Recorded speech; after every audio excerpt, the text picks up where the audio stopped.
Entonces acá viene a ser la misma clasificación, ¿no? Sangrado uterino anormal agudo, intermenstrual, ¿no? El sangrado uterino crónico, ¿no? La siguiente, por favor.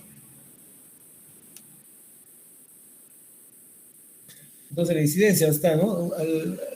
Hablan, ¿no? De un 10 a 30% de mujeres en edad reproductiva, ¿no?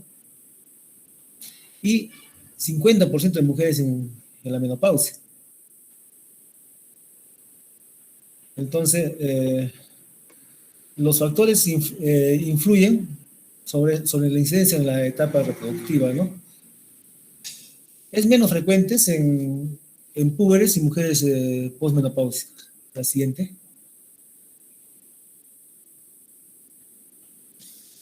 Entonces, acá lo clasifica también en hemorragias estructurales, ¿no? Como los pólipos, la adenomiosis, los leiomiomas, la hiperplasia endometrial, y las no estructurales, ¿no? Que son problemas de coagulopatía, disfunción ovulatoria, endometrial o problemas iatrogénicos, ¿no? Por consumo de anticonceptivos. Y los no clasificados. La siguiente. Entonces acá hablamos del grupo PAL, ¿no? Y COIN, que ya lo, pues, ¿no? El grupo PAL viene, ¿no? Están presentes los pólipos, adenomiosis, leiomiomas y hiperplasias, ¿no? Del endometrio. La siguiente. Entonces, el diagnóstico se realiza mediante ecografía, ¿no? Donde vamos a poder determinar o diferenciar ¿no?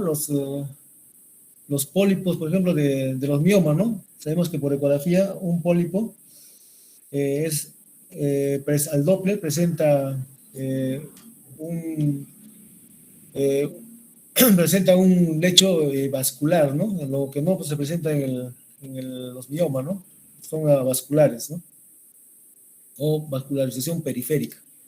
El pólipo siempre no tiene un vaso central que el Doppler pinta, ¿no? Entonces hacemos la diferenciación. O un equipo de ultrasonido de alta calidad, ¿no? Eh, las, uh, los, le, el, otra, ¿puede cambiar la anterior diapositiva, por favor?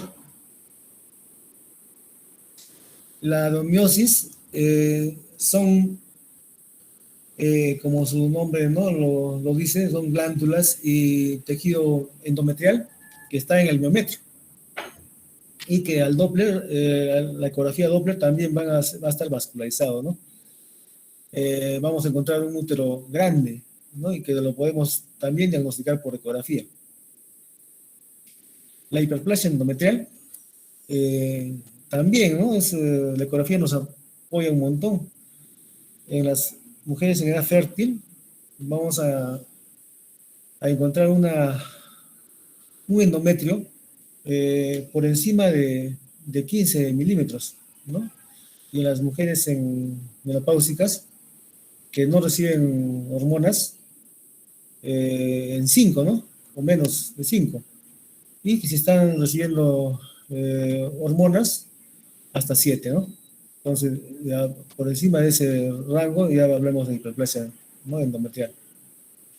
Entonces, todos estos, sobre todo, ¿no? Los pólipos y los miomas o leiomiomas se diagnostican por ecografía, ¿no? Y también, bueno, los problemas de adenomiosis, ¿no? Y hiperplasia. Otro estudio de imágenes que nos ayuda es la resonancia magnética, ¿no? Pero que su valor, su costo es mayor, por lo que la ecografía es barata y también nos da un diagnóstico, ¿no? Muy cercano. La siguiente, por favor. Entonces, en cuanto a los pólipos, pueden existir no pólipos endometriales, como hemos visto, o endocervicales.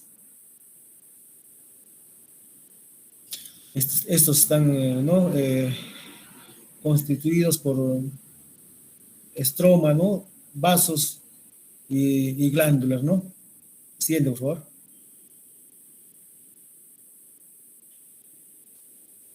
Los pólipos pueden ser, eh, para hacer un diagnóstico más preciso, se puede realizar una histerosonografía, sonografía, exacta, una histerosonografía, y para diferenciarlo, ¿no? De si este es un pólipo o es un mioma, o emplear el histeroscopio, ¿no? Que entramos con una cámara, estamos dentro de la cavidad endometrial y podemos ver, ¿no? La estructura, si es que este es pediculado, si es que es sésil, y podemos hacer la resección, ¿no? Va a ser para el diagnóstico y también para el tratamiento, ¿no? Mediante el histeroscopio. La siguiente, por favor.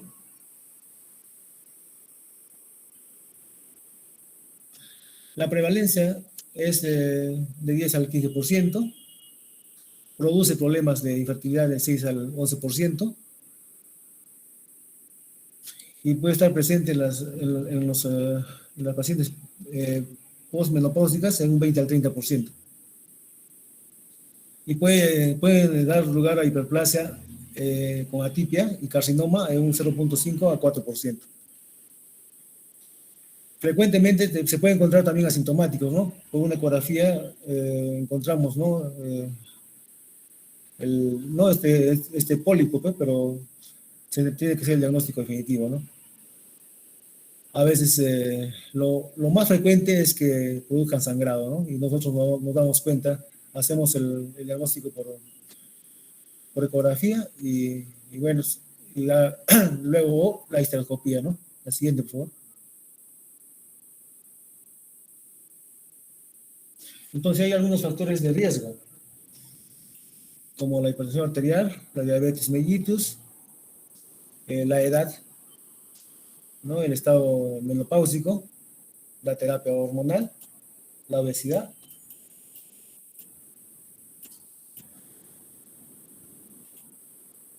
La siguiente, por favor.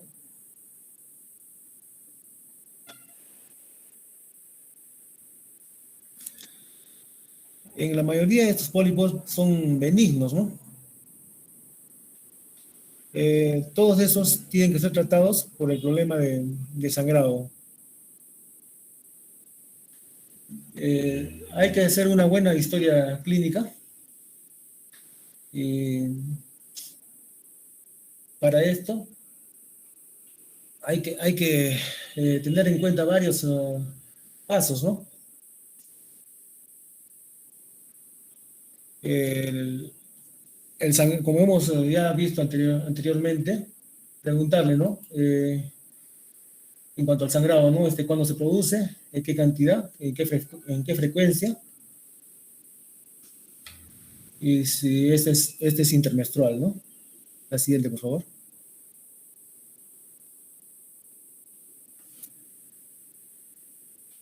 Bueno, ya hablamos de la ecografía. La siguiente.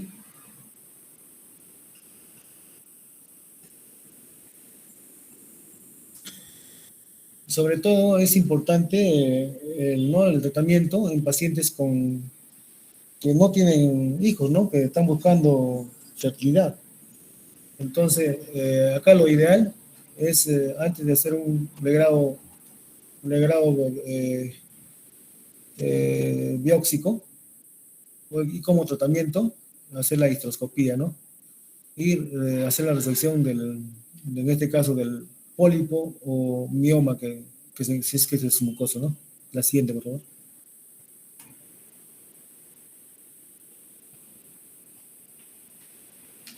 Es indistintamente ver, ¿no? La cantidad de pólipos ubicados en el endometrio, ¿no?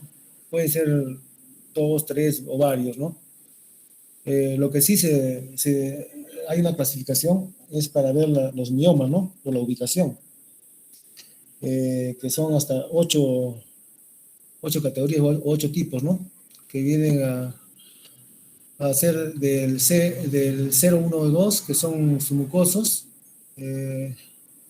para el estudio histeroscópico, ¿no? En fertilidad. Y luego ya vienen los miomas intramurales, ¿no? Hasta el sexto, y luego los subserosos y los que están extrauterinos, ¿no? Como los intraligamentarios y los cervicales. Esa clasificación es de la FIGO, ¿no? La siguiente, por favor.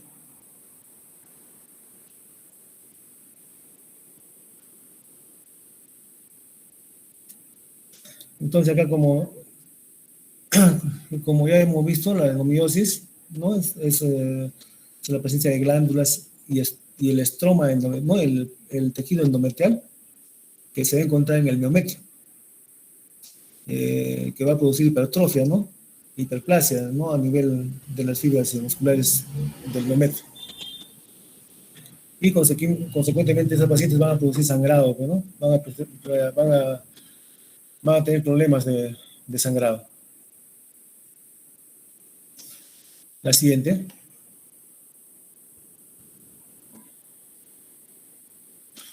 La edad frecuente, ¿no? Aumenta, ¿no? De 40 a 50 años. Pueden presentar dolores tipo cólico, dispareunia y el dolor, ¿no? Dolor pélvico, especialmente durante la menstruación. La siguiente.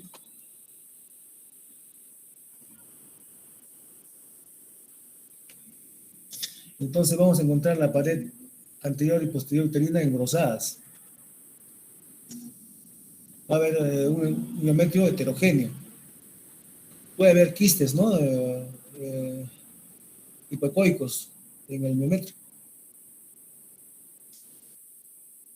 Entonces el eco en la ecografía va a estar un endometrio mal definido y un útero agrandado y vascularizado, ¿no? La siguiente. Aquí tenemos algunas imágenes, ¿no? De un útero adenomiósico. La siguiente. Entonces el manejo es con anticonceptivos orales, ¿no? Combinados, estrógenos y progestina. O Diogenes. O solo progestina en pacientes que tienen problemas mamarios, ¿no? Como kits mamarios, ¿no? Entonces, o fibroadenoma mamarios, ¿no? Entonces usaremos solamente progestágenos y no estrógenos. En caso que el tratamiento no sea efectivo, entonces llegaremos a la histerectomía, ¿no? La siguiente.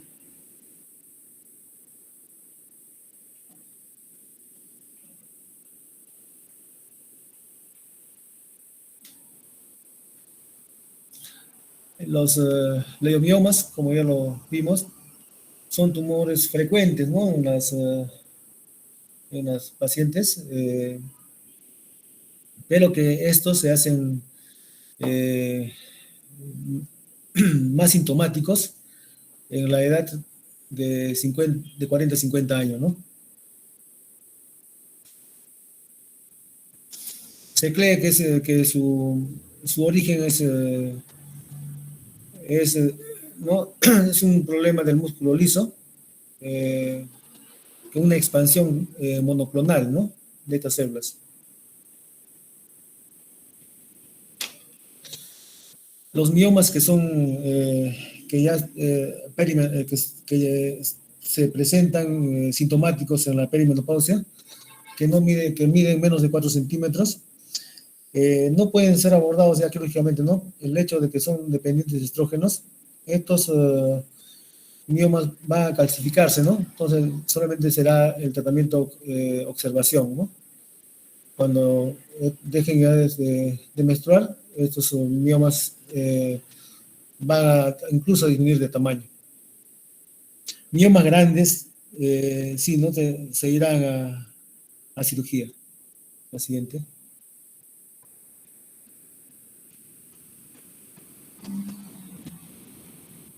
Entonces, los miomas, como ya mencionamos anteriormente, pueden ser ubicados sobre todo en infertilidad, ¿no?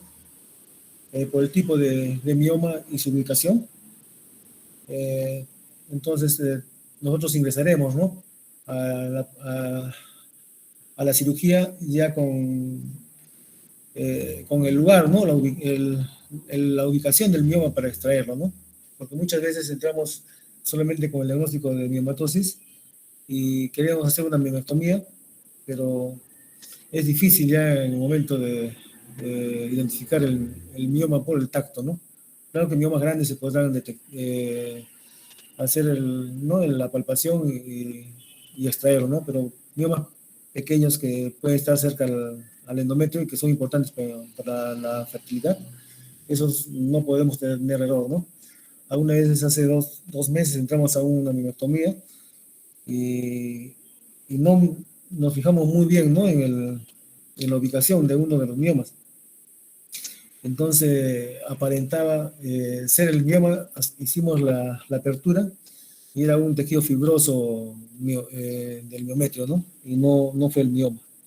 Entonces es bueno identificar la ubicación del mioma por esta clasificación, ¿no? Que va del 1 al 8, ¿no? O, sobre todo para fertilidad, que es importante el 0, 1 y 2. El 0 es el pediculado, el 1 es el suceroso con 50%, más el 50% eh, endometrial, y el, el 2 es el 50% más intramural, ¿no? Entonces, ese nos interesa para infertilidad, ¿no? Después, los que están adyacentes ya viene el que es adyacente lo que es intramural, adyacente al endometrio, como que ya no lo podemos tocar, ¿no? Porque basta que no esté comprometido el endometrio, ya no es necesario, ¿no? Pablo. La siguiente, por favor.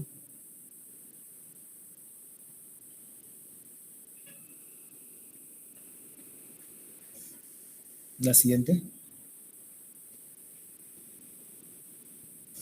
La siguiente. Ahí está la clasificación, ¿no? La FIBO, que son 8, ¿no?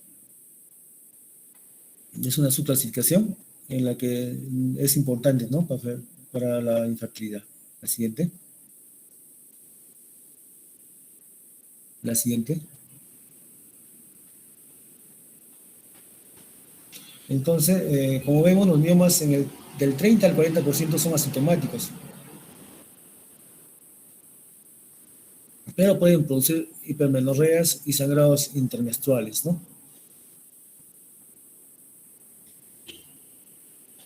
Entonces, la subclasificación nos sirve para el abordaje quirúrgico.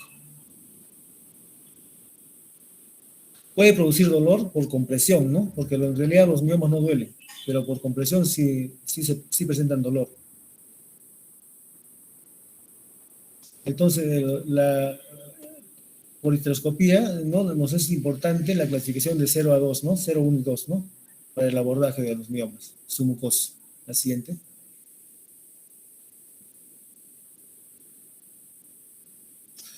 Entonces, las pacientes que tienen deseo gestacional, se realizará la histeroscopía, ¿no? Se realizará y se hará la resección de los miomas, ¿no? O se realizará una miomectomía abierta, ¿no? Pero si que estos son submucosos, se tendrá que entrar por histeroscopía, ¿no? Pacientes que ya tienen ¿no? Que ya tienen descendencia, entonces no es necesario preservar el útero, será la histerectomía, ¿no? En pacientes que su abordaje es difícil de ingresar por cirugías anteriores múltiples, encontramos una pelvis congelada, que hacer la histerectomía es muy difícil y son múltiples miomas, entonces ahí se podría hacer, ¿no? La embolización de las arterias uterinas, ¿no? La siguiente.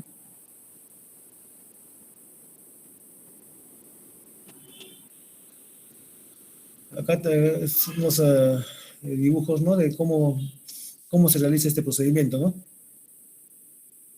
Que son unas microesferas que se introducen, ¿no? Por la arteria. la ciliaca interna, me parece que es. Eh, y esta va a producir necrosis, ¿no? Sobre todo de a nivel, ¿no? Uterino, de la entrada, ¿no? La vascular de los miomas, ¿no? Y por consiguiente hay una liquefacción y ya los miomas no se van a desarrollar, ¿no? La siguiente.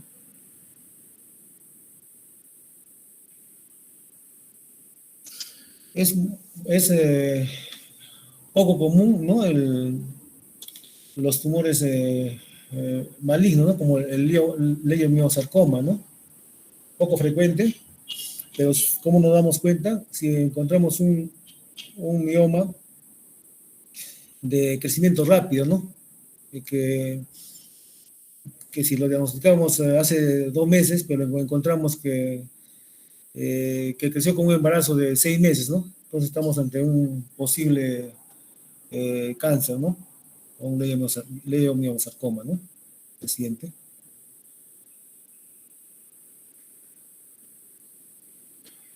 En cuanto a la hiperplasia endometrial, esta se clasifica en simple y compleja, ¿no? Que puede ser con atipia y sin atipia. Esta es la proliferación anormal, ¿no? Del estroma y las glándulas endometriales. Entonces, un crecimiento endometrial anormal.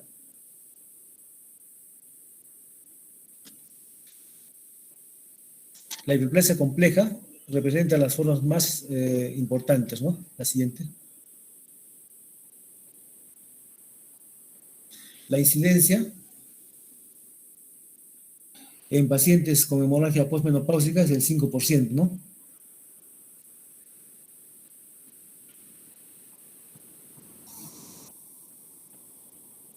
La siguiente, por favor. Su causa es desconocida, ¿no? Se dice que hay factores de riesgo, ¿no? Como la estimulación estrogénica, la obesidad, la nuliparidad, la diabetes, el síndrome de ovario poliquístico y el uso de tamoxifeno, ¿no? En el cáncer de mama. La siguiente.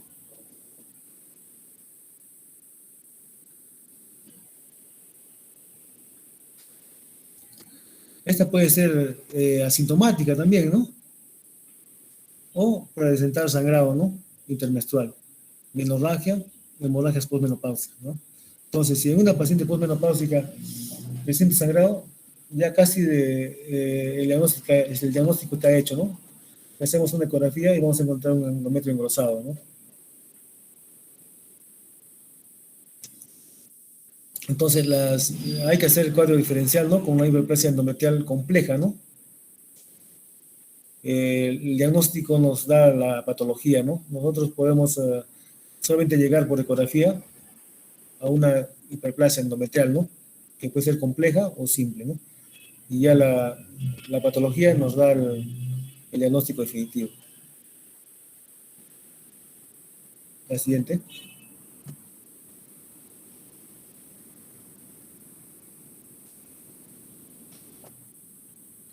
También está indicado, acá son las pruebas, ¿no? El diagnóstico que viene a ser el legrado uterino o una histeroscopía, ¿no? El más legrado, ¿no? Entonces es importante, ¿no? La biopsia endometrial, ¿no? Que puede ser por legrado fraccionado o por histeroscopía, ¿no? Y ya como hemos hablado, ¿no? El diagnóstico es mediante la ecografía. La siguiente, pero el diagnóstico final es la histología, ¿no?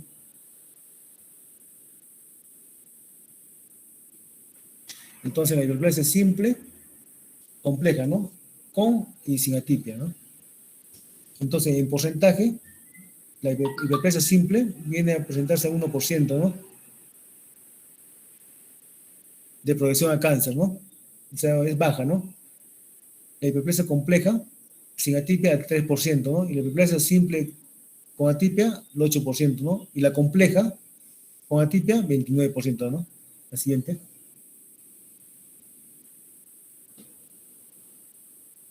Se ha visto que el tratamiento con anticonceptivos orales combinados va muy bien, ¿no? En la protección de la hiperplasia simple. Pero también se ha visto que en la hiperplasia compleja, incluso en el carcinoma in situ, altas dosis de anticonceptivos van a mejorar, ¿no? Tanto la hiperplasia como la evolución, ¿no? De esta patología. La siguiente.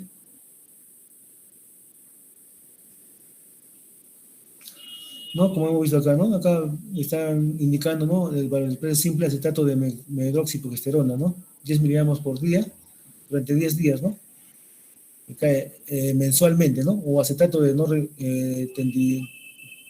tindrona, ¿no? Igual a 10 miligramos al día, bioral, durante 10 días, ¿no? Incluso se puede dar anticonceptivos combinados por, ¿no? Por 21 días, ¿no? Sin ningún problema.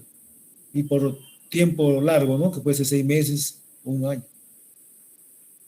Y para la hiperplasia compleja, acetato de medroxiprogesterona también, pero en depósito, ¿no? Que va a ser semanalmente, durante 5 semanas, o también puede ser anticonceptivos combinados orales, ¿no? Y por largo tiempo. El siguiente.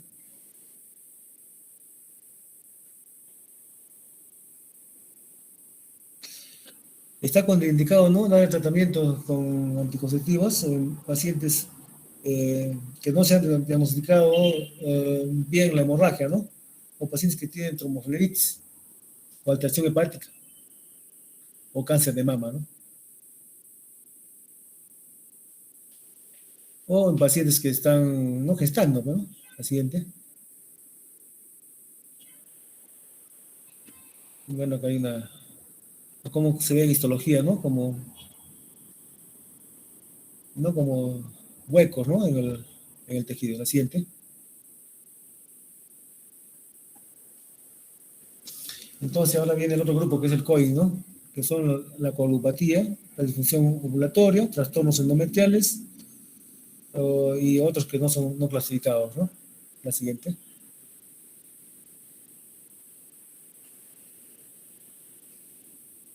Entonces, estas coagulopatías se presentan en un 13%, con un sangrado menstrual abundante y que este puede permanecer, ¿no? Y no parar, ¿no? Y que no hay una patología estructural, ¿no? Se realiza ecografía, se realiza otros diagnósticos, otros pruebas de diagnóstico como imágenes y no se encuentra ninguna patología estructural, ¿no? Entonces podemos estar presentes acá ante un problema de coagulopatía. El siguiente.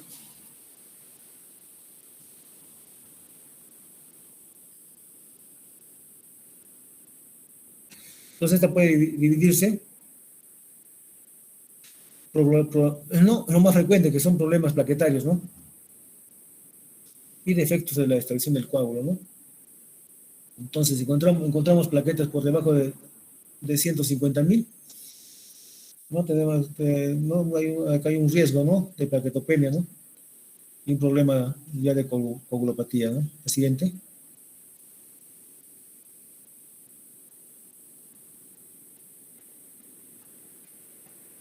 Entonces, ¿qué va a presentar el paciente? Hemorragia menstrual abundante, ¿no? Sangrado menstrual abundante, este se produce desde la menarquia, ¿no? O después del parto, ¿no? O después de un procedimiento quirúrgico, ¿no? Como una extracción dental. O va a tener al menor golpe, ¿no? Equimosis en la piel, ¿no? O epistasis frecuente. La siguiente.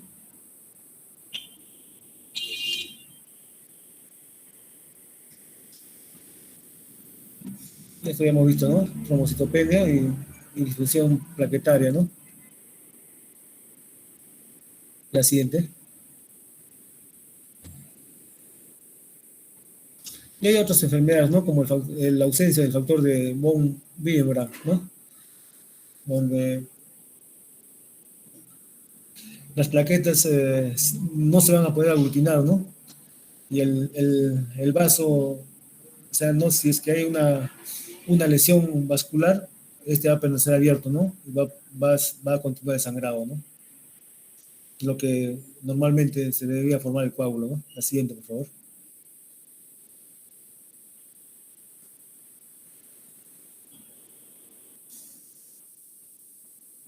La siguiente.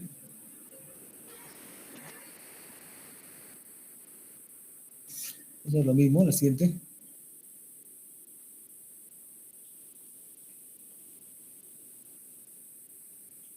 La anterior, por favor.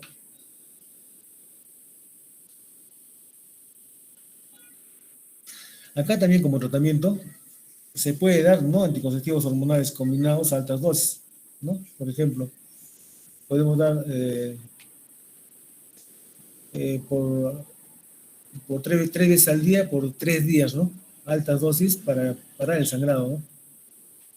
Siempre y cuando no haya problemas cardiológicos o de tromboflebitis, ¿no? De la paciente. Pero los anticonceptivos combinados actúan muy bien, ¿no? A altas dosis. O podemos indicar ácido tranexámico, ¿no? Que también funciona muy bien, ¿no? Y es el que usamos en el hospital, ¿no? Paciente.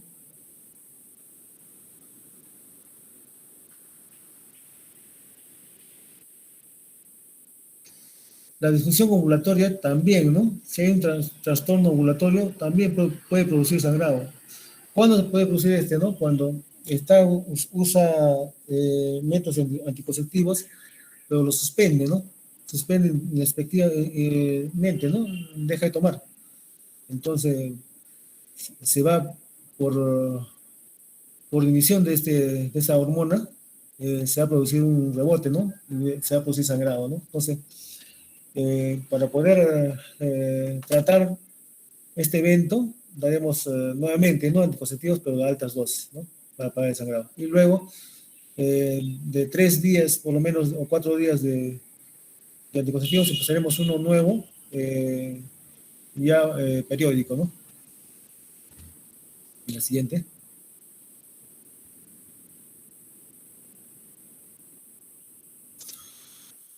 El síndrome de ovario poliquístico es una patología, digamos, casi frecuente en infertilidad, ¿no? Que el diagnóstico se hace también por ecografía, ¿no? Donde vamos a encontrar ahí unos criterios de Rotterdam, que están en que son folículos menos de 10 milímetros, en número mayor de 12, y que puede estar a nivel cortical y antral, ¿no? Basta que uno de los ovarios tenga eh, esta particularidad, decimos que es ovario poliquístico, ¿no? El ovario poliquístico es difícil de tratar, ¿no? Eh, Muchas veces se da, ¿no? Anticonceptivos, se empieza, ¿no? Con anticonceptivos combinados.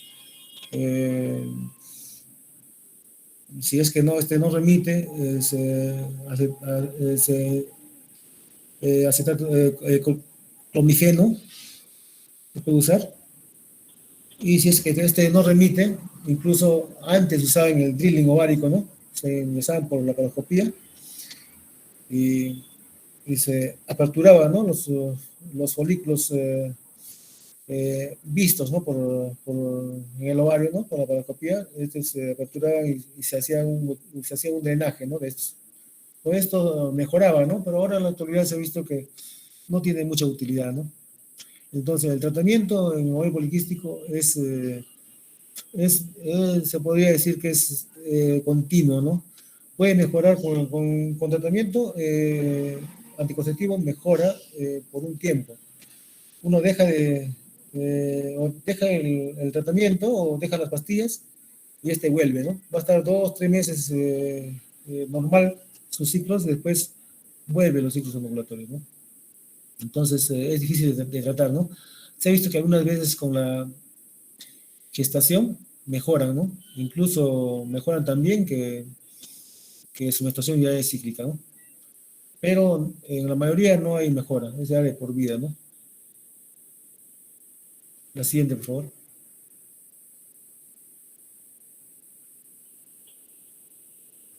La siguiente.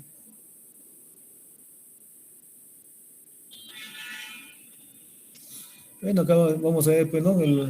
Estos pacientes van a tener hiperandrogenismo, ¿no? Hirsutismo, acné, alopecia. La siguiente.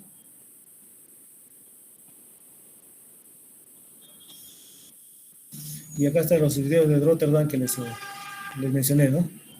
El oligoanovulación, el hiperandrogenismo y los ovarios poliquísticos, ¿no? Por ecografía puede ser diagnosticado, ¿no? Los ovarios poliquísticos. La siguiente.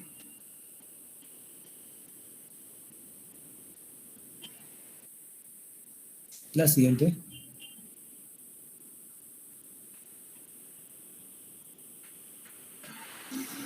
De todas maneras, ¿no? Pacientes que tienen obesidad son propensas, ¿no? A esta patología. Entonces, una dieta sana y equilibrada va a mejorar, ¿no? Tratamiento con anticonceptivos que ya mencionamos, ¿no?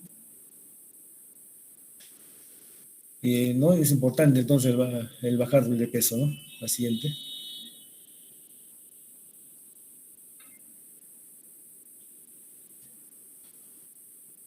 Al tratamiento del hirsutismo, ¿no? Se puede usar, ¿no? Anticonceptivos orales como y los análogos de la NRH, ¿no?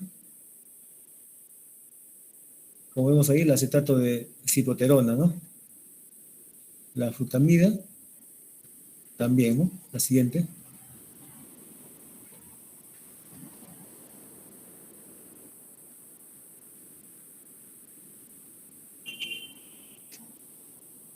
La siguiente. Eso hablamos de ese tema.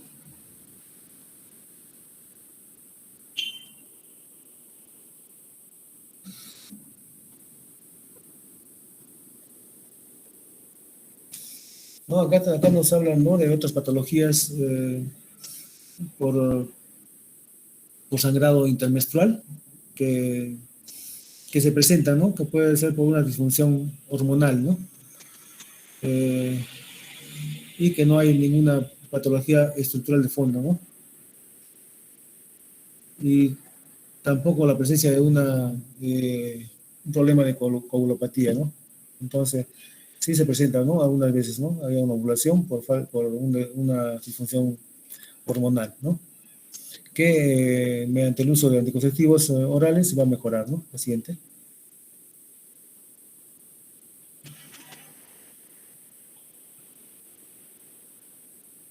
La siguiente.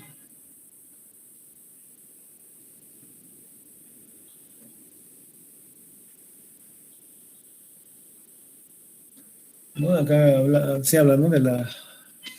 Del uso, ¿no? De anticonceptivos. Por ejemplo, el cese brusco de los anticonceptivos va a producir, pues, ¿no? Sangrado, ¿no? Los dispositivos intrauterinos también pueden producir sangrado, ¿no? Cuando este está desplazado. O algún problema, ¿no? Que afecte el eje hipotálamo hipófisis ovárico, ¿no? La siguiente, por favor.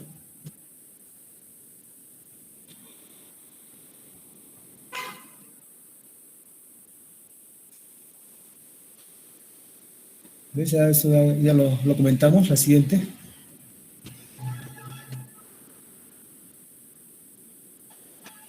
También, ¿no? Ya fue comentado. La siguiente.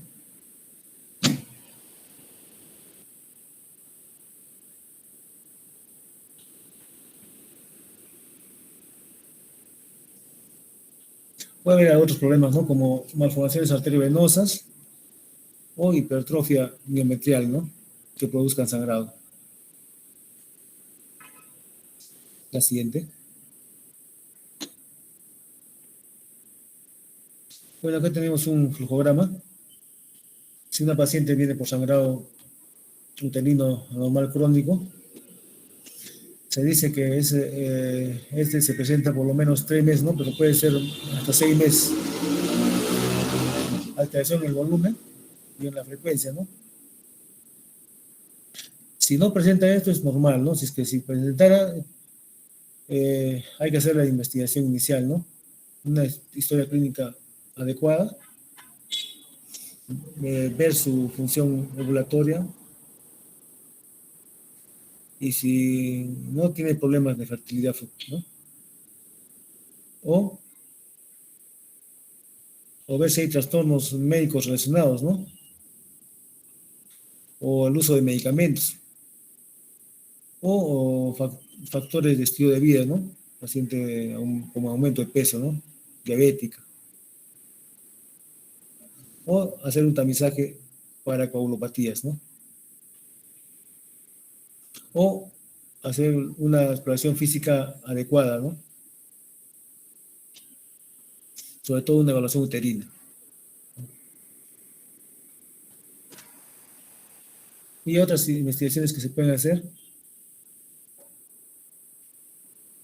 hacerle una biometría hemática completa, evaluación de problemas endocrinológicos y pruebas de coagulopatía, ¿no? La siguiente.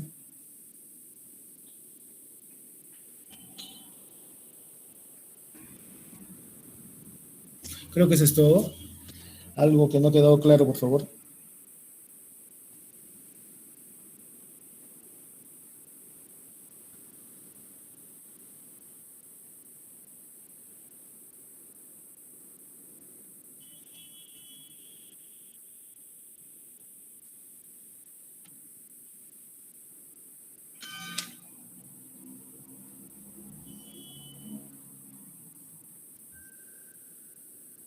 Bueno, no habiendo preguntas, vamos por terminar la clase.